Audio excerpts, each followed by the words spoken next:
Hi, and welcome to this episode of The Insurance Experts. It's my pleasure to have on the line Matt Berrafato. He's actually a health insurance expert. He's written a book about living the life for your passion, the way you want to live it. Matt, thanks for joining us today. Well, Mark, thanks for having me as your guest. I'm really looking forward to sharing a couple of my thoughts about long-term care and about helping people in their final third of their life. Awesome. So I know you're a health insurance expert. Why don't you tell us a little bit more about how you got into the health insurance space? Yeah, it's interesting. One of the things that drew me to doing health insurance was the entrepreneur that has a new small business, it's not always new, but it's a small business, and small business for sure under 100 lives, but really like under 50 lives. They don't have trusted advisors, I don't believe, these days that know enough about health insurance because of what the Affordable Care has done to the whole game of health insurance.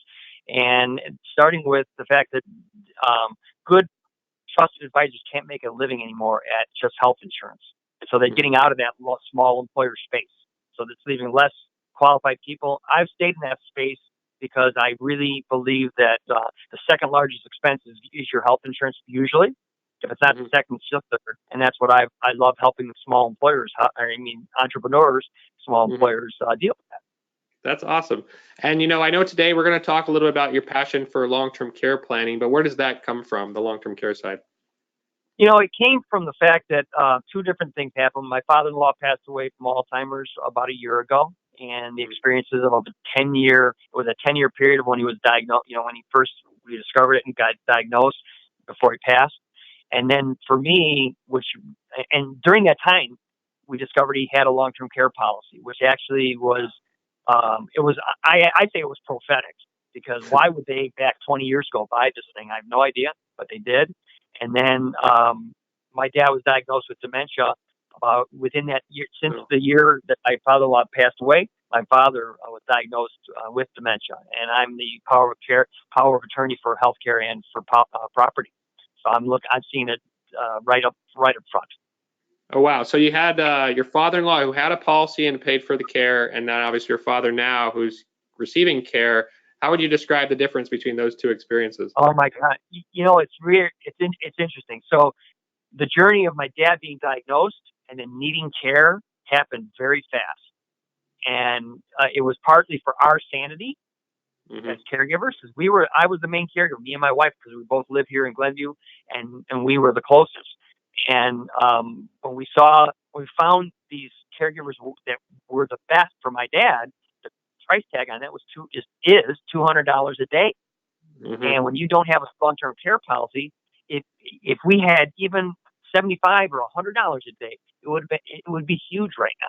Because I know if my dad lives any longer, that's an expense that's just not going to go away. And so it really showed this contrast of when you have it, what does it do? It preserves your estate. I mean, that's really what it is. And again, my father did not have a huge estate, nor does my dad. But any estate that is going to be preserved, it's going to be preserved if you have any kind of long-term care it's going to happen. And so it was like black and white. It was unbelievable. Yeah, and it's interesting. I think people are surprised at how affordable it can be to get, even a smaller amount of benefits like that. It's going to be a game changer, a life changer for you. It really is, because in the scope of things, you don't think $200 a day. Oh, that's not bad. Well, yeah, that's $7,000 a month, my friend. I mean, when it comes down and when you take a look at what he's living, where he's living, plus that. Yeah. But it's like I would never trade. I'm never going to tell my caregivers this, but I'm never going to let them go. Why would I do that? And so now, if I had, anyway, that's the power of it. Night and day. If I had a policy right now that was taking a piece of that, I know that we have 7 kids in our family, and there's a chance there's not going to be anything left. Most likely. And I know this kind of inspired you to get your policy as well. Why don't you tell us a little bit about your own personal experience buying long-term care? It's funny, these life experiences. So we were having the talk with my girls. Okay, now my girls are 36, 34, and 32. And the talk was, we want to tell them where our stuff is.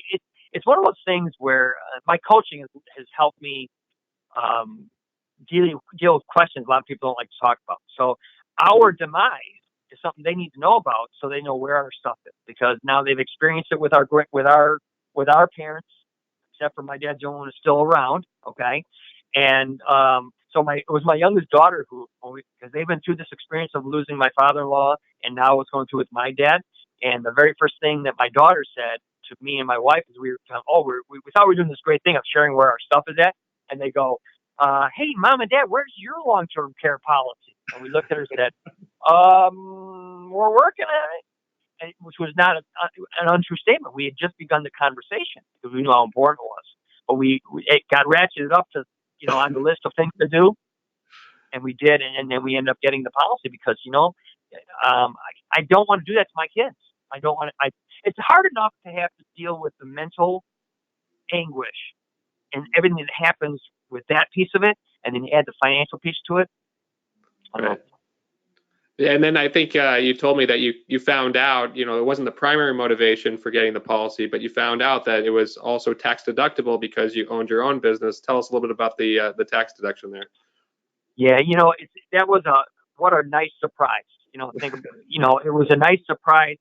I started my own business for a lot of different reasons. One of the ones was freedom and independence, but the other one is so I can take advantage of what the tax code has done for the small business owner, the entrepreneur.